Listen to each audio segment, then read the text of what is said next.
It is 90 degrees outside.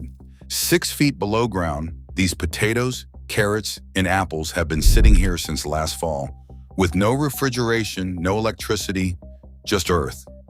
Appalachian families have stored food this way for generations without ever losing a crop. Online, they will tell you Monsanto had it banned. The real reason this $0 cellar nearly vanished begins with an executive order signed in May 1935. When the grocery bill jumps overnight or a power outage wipes out a freezer, the risk becomes personal. Gardeners and homesteaders who once relied on a steady harvest now face a world where produce prices can double after a single drought or supply chain hiccup. For preppers, it is not just about saving money. It is about knowing that a year's worth of potatoes or apples will not vanish if the grid goes down. Yet, despite this clear need, most households have no backup. Modern life leans hard on refrigeration and just-in-time delivery, leaving families exposed when either fails. Root cellaring, real and proven, and still used by a determined few, offers a solution that costs almost nothing once built and does not depend on electricity. But misinformation spreads fast. Some claim a shadowy ban, blaming corporations for the cellar's decline. The truth is simpler and more useful. Root cellars work, but only for certain crops, and only when built with care. For those ready to reclaim control over their food supply, understanding how and why these cellars succeed is more urgent than ever. Subscribe for a practical, myth-free guidance on food self-sufficiency. No document, advertisement, or government record ever shows Monsanto or any other corporation banning root cellars or underground food storage. The idea simply is not found in extension pamphlets, trade journals, or corporate archives. Instead, the real turning point came in 1935, when President Roosevelt signed Executive Order 7037, creating the Rural Electrification Administration. By 1944, 85% of American households owned a refrigerator. As electricity reached even the most remote valleys, families quickly adopted these new appliances, drawn by the promise of reliable, year-round cooling without the labor of digging or maintaining a cellar. Refrigerators did not just keep food fresh. They changed how people shopped, cooked, and planned for winter. Grocery stores, now supplied by refrigerated trucks, could offer fresh produce in every season. The shift was practical, not conspiratorial. While companies promoted refrigeration and chemical treatments as modern solutions, there is no evidence of a ban or campaign against root cellars. The decline of underground storage came from convenience and technology, not from any corporate directive. For those interested in bringing back this time-tested method, the next step is understanding the science and safety of building a purpose-built cellar. Subscribe for honest, practical guidance on reclaiming your food security. Digging into the hillside, a homesteader knows the ground itself is the best insulation money can't buy. At a depth of 4 to 8 feet, Appalachian soil holds steady between 50 and 58 degrees Fahrenheit, no matter how wild the weather turns above. That's the secret, Earth's own thermal inertia. The temperature band in this zone stays cool enough to slow decay, but warm enough to prevent freezing, making it ideal for storing potatoes, carrots, beets, turnips, apples, and winter squash for months at a time. The build starts with location. A north-facing slope or a shaded bank gives natural protection from sun and rain. Excavation goes down at least 4 feet, but 6 to 8 feet is better for year-round stability. The walls should be lined with stone, brick, or concrete block. These materials add thermal mass and help buffer humidity swings. For the floor, a layer of gravel or crushed stone drains away seepage and keeps the cellar dry underfoot. Ventilation matters as much as insulation. 2 4-inch vents, one low on the windward side near the floor, and another high on the leeward wall or roof, set up a natural convection cycle. Cool air enters low, warm, moist air exits high. This constant, gentle airflow keeps air fresh, prevents mold, and helps control humidity. The rule of thumb is 1 square foot of vent for every 100 cubic feet of cellar volume. Some builders add a simple screen or damper to adjust airflow with the seasons. Shelving and bins should be made from unfinished cedar if possible. Cedar resists insects and mold without chemicals. Bins are set above the gravel, never right on the floor, so air can circulate around every bag of potatoes or crate of apples. Root vegetables do best packed in damp sand or sawdust, while apples and squash need open trays or slatted shelves. Always keep ethylene-producing fruits away from potatoes, otherwise sprouting and spoilage come fast. Every build step is about working with nature, not against it. The earth provides the cooling, the structure, and the humidity.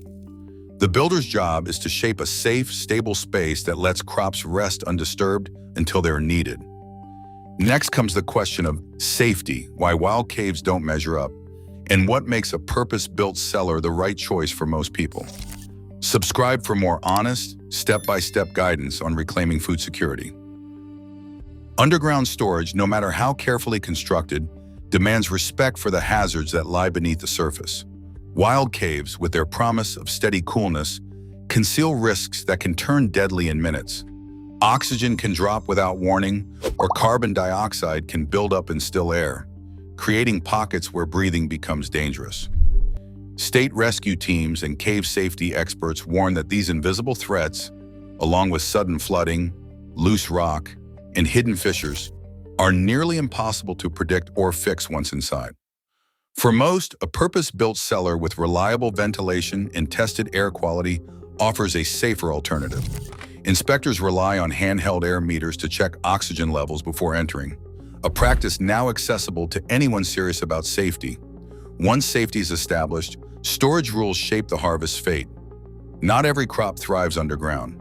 Potatoes kept at 32 to 40 degrees Fahrenheit and high humidity can last 5 to 8 months before sprouting or softening. Carrots and beets, packed in damp sand or sawdust, hold for 5 to 6 months. Turnips and cabbage keep up to 6 months. Apples, stored away from potatoes, last 4 to 6 months, while winter squash, protected by its tough skin, endures 4 to 5 months on a slatted shelf. Canned goods, if their seals remain tight, will last indefinitely, though the cellar's coolness helps preserve flavor and texture longer.